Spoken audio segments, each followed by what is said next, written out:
भ्रष्टाचार के संगीन आरोपों पर झारखंड की आईएएस ऑफिसर पूजा सिंघल पर ईडी ने शिकंजा कसा है, जिसको लेकर लगातार पूजा सिंघल सुर्खियों पर है। आपको बता दें कि पूजा सिंघल की गिरफ्तारी के बाद लगातार आरोप और प्रत्यारोप का भी सिलसिला तेज हो गया था। जिस तरीके से 20 मई की अगर बात करें तो 20 मई को पूजा सिंघल और सीए सुमन कुमार की रिमांड की अवधि समाप्त होने वाली थी, जिसको लेकर पूजा सिंघल और CA Suman Kumar ED court में पेशी होने के लिए गए थे। ईडी कोर्ट के जो जज है प्रभात कुमार शर्मा, उनके सामने पेशी हुई। और आपको बता दें कि इस वक्त की सबसे बड़ी खबर या फिर आज की सबसे बड़ी खबर ये है कि जिस तरीके से पूजा सिंघल को एक बार फिर से ईडी रिमांड पर भेज दिया गया है 5 दिनों का, मतलब पूजा सिंघल को 5 दिनों तक का रिमांड एक बार फिर से मिल गया है। कह सकते हैं सवालात का दौर फिर से एक बार शुरू हो जाएगा। लेकिन अगर सीए सुमन कुमार की बात करें तो सुमन कुमार के लिए ईडी की ओर से कोर्ट के जो जज है उनको कहा गया था, उन्हें आग्रह किया गया था कि इसे जुडिशियल कस्टडी में भेज दिया जाए।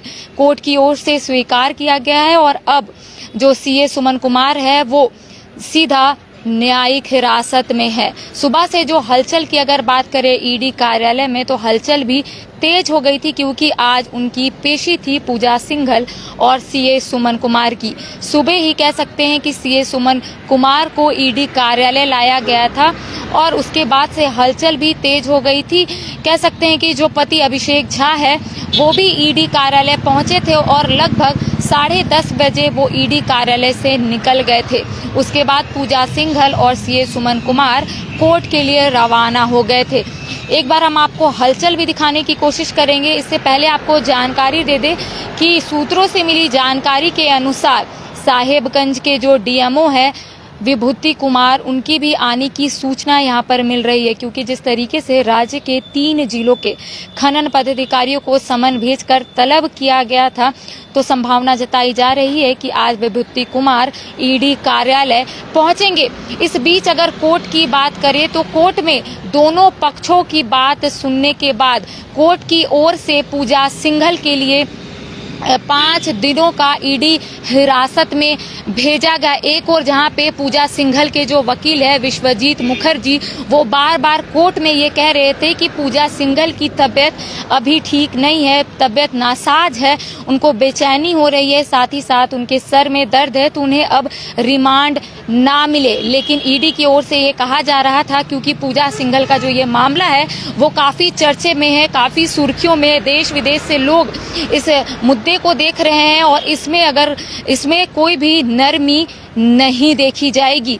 ये ईडी की ओर से ये बार बार कहा जा रहा था और पूजा सिंघल को 5 दिनों का रिमांड मिल चुका है। एक बार हम आपको दृश्य यहाँ का दिखाने की कोशिश करेंगे कि जिस तरीके से सुबह से जो हलचल थी वो काफी तेज हो गई थी और जिस तरीके से पूजा सिंघल अब ईडी कार्यालय पहुंच गई है, तो कह सकते हैं सिर्फ पूजा सिंघल अंदर अकेली है और अधिकारियों की ओर से जो पूछताछ का सिलसिला है वो चल रहा है।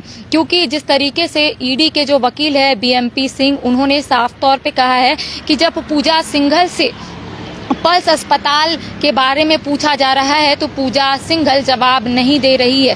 कह सकते हैं पूजा सिंघल सहयोग नहीं दे रही है कि पल्स अस्पताल में जो इन्वेस्टमेंट हुआ है वो कहां से हुआ है। जिस तरीके से काफ़ी जो दस्तावेज है वो ईडी के हाथ लगे हैं, डिजिटल कह सकते हैं लैपटॉप में कई ऐसे जो दस्तावेज है वो भी बरामद किए गए हैं। तो इसलिए बीएमपी सिंह ने जो ईडी कोर्ट के जो वकील है उन्होंने साफ तौर पे कहा है कि पूजा सिंघल अगर सब सवालों के जवाब अगर अच्छे से दे देती है तो ईडी की ओर से उन्हें हिरासत में नहीं लिया जा सकता था। लेकिन जिस तरीके से पूजा सिंघल सहयोग नहीं दे रही है तो लगातार ईडी की ओर से ये कोर्ट में प्रे किया जा रहा था।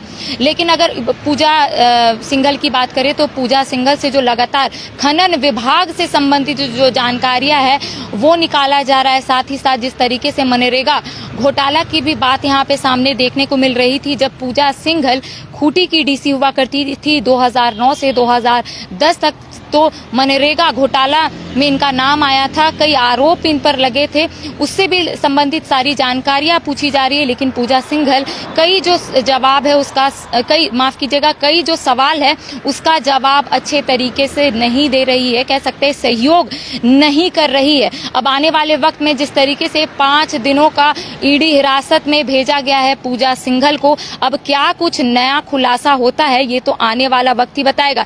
लेकिन इस क्रम में कई दस्तावेज भी हाथ लगे हैं, कह सकते हैं इलेक्ट्रॉनिक गैजेट्स भी ईडी के पास है, कई उसमें जो महत्वपूर्ण दस्तावेज है वो भी उस पर है। तो कह सकते हैं ईडी अब फिर से दबिश बनाएगी, ईडी की ओर से अब जो सवाल है वो तीखे हो सकते हैं, ये कहा जा सकता है।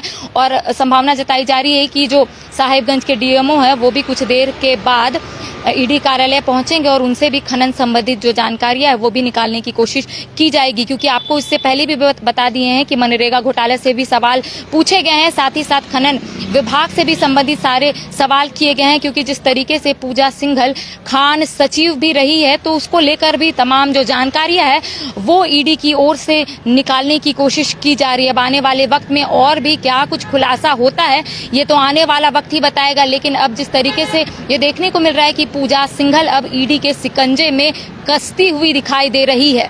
कैमरा पर्सन विकास के साथ करिश्मा सिन्हा, बाइस्कोप रांची।